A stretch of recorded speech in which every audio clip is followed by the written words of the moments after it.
Mais um ex-guerrilheiro foi alçado ao poder aqui no continente. A conservadora Colômbia elegeu com uma alta abstenção Gustavo Petro, primeiro presidente de esquerda, que, é bom lembrar, passou meses preso em 1985 por porte de armas. Ele fazia parte do movimento M19, que matou 100 pessoas naquele ano. Belo currículo, né? Eu vou citar aqui, Bernardi, a reportagem, eu escrevi um artigo para a Revista Oeste, da edição dessa semana, já disponível em revistaoeste.com, justamente sobre a última trincheira que acabou se tornando o Brasil em toda essa América Latina. Temos o Brasil, o Equador, onde um banqueiro conseguiu vencer a eleição, o Paraguai e o Uruguai, bem ou mal, não são países dominados hoje pela esquerda, mas são democracias menores no aspecto econômico. Aliás, ninguém chega perto da potência econômica que é o Brasil, né? Tem a Argentina, tem o Chile com alguma força e a Colômbia. Por que a Colômbia é importante? Muito menos pela economia e muito mais pela questão simbólica da Colômbia. A Colômbia era uma grande parceira dos Estados Unidos, porque foi na Colômbia onde nasceu o cartel de Medellín, por exemplo.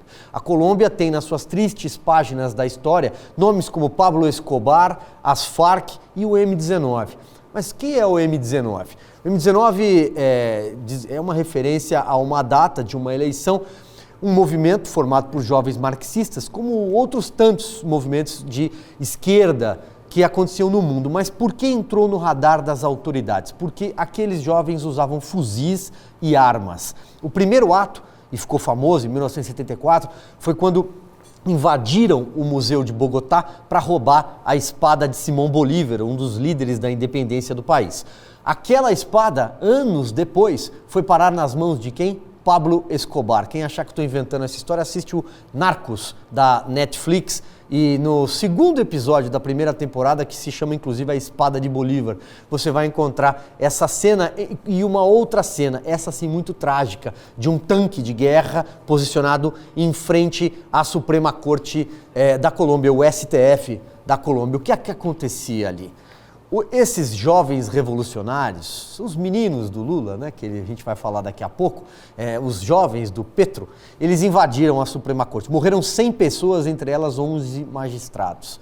11 magistrados. Pablo Escobar tinha interesse em eliminar documentos. O M19 em tomar o poder. Quem fazia parte do M19?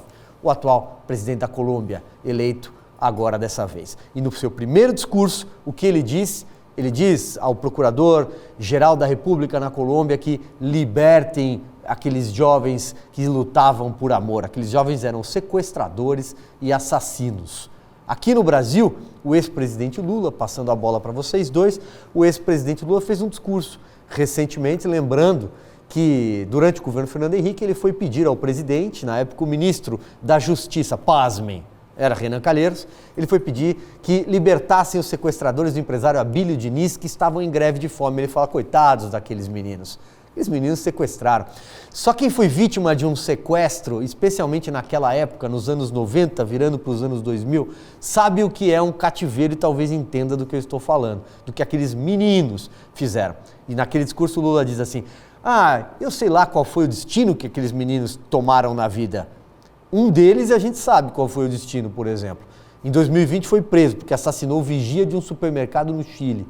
Esse foi o destino que aqueles meninos tomaram, né? E naquela época o Brasil vivia uma escalada de sequestros. Abílio Diniz, Washington Oliveto e Celso Daniel, que teve um desfecho trágico também. Esses são os meninos. Essa é a esquerda na mão de ex-guerrilheiros e cada vez mais vermelha, que a gente vai vendo lá fora. Espero que sirva de exemplo para cá, né? Ô Silvio, convenhamos, Silvio, nós já tivemos uma guerrilheira no poder. Dilma Rousseff era uma guerrilheira, assaltava bancos. Então, o que a Colômbia está fazendo hoje, nós já fizemos no passado, e pior, a Colômbia recém-elegeu. Nós não só elegemos Dilma Rousseff em 2010, não satisfeitos, reelegemos a mulher anta, a mulher sapiens. Nós reelegemos ela em 2014, só que depois acabou caindo, tropeçando nas suas pedaladas, caiu de bicicleta, não foi o Biden que caiu, né, nas pedaladas. O Biden parou de pedalar e caiu, ela pedalando caiu. Então o que a Colômbia fez agora a história, né, para nós não é nem um pouco estranha. A propósito, Lula, 2 semanas atrás, fez campanha, falou do seu companheiro, né, que é o Petros. A propósito, Petros é uma coisa que soa bem para Lula. Petros, Petrobras, PTBras, o Lula conhece bem essa história. Então, guerrilheiro por guerrilheiro. Agora, eu só lamento porque a Colômbia vai entrar numa nova fase, visto que o primeiro discurso do Petros é pedir a libertação dos seus meninos. Para eles lá, os meninos, para nós aqui, é aqueles que roubam celular que o Lula tanto defende.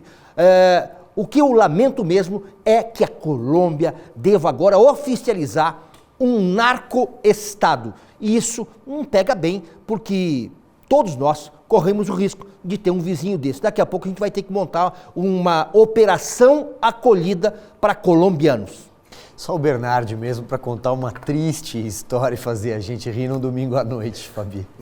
Eu só quero dizer que eu tenho alguns amigos colombianos, aliás, beijo a todos vocês, população extremamente querida, que são sempre associados, né? Fala colombiano, já olha a má fama, que péssima, já se liga ali com algo ligado às drogas. Mas não, o povo colombiano é extremamente trabalhador e merece nosso respeito, com exceção desses meninos, né, que não são coitados nenhum. Tem uma carreira brilhante, né? Uma carreira, desse tipo aí. Você vai se lembrar da história do furto do celular também, né? Também foi o Lula que disse, lembra?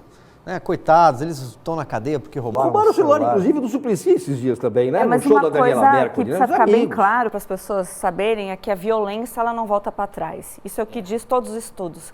A violência ela escalona. Então, começa-se hoje, não se pune direito, isso vai piorar. Então, um ex-guerrilheiro, ele não vai trazer nada de positivo, porque a violência que está embutida nele, que ele fez ou não, vai escalonando. Então, o que nós estamos vendo é uma América Latina que pode ser dominada pela extrema violência de uma narcoditadura. E o Brasil ali é o último baluarte levantado, inclusive pela liberdade de expressão. Talvez a gente não tenha mais essa liberdade de dizer o quanto é horrível ter narcoditaduras no poder. Fabi, nós não temos mais liberdade de Mas expressão. a gente fica se tolindo. Eu sou um cara que tem a boca solta aqui falando, e às vezes eu me pego, me censurando com medo de uma mente brilhante em Brasília mandar um chamegão e mandar me prender. Então a gente já não tem mais tanta liberdade de expressão. Nós temos sim um presidente que tem lutado por isso, mas a gente tem que cortar a língua de vez em quando.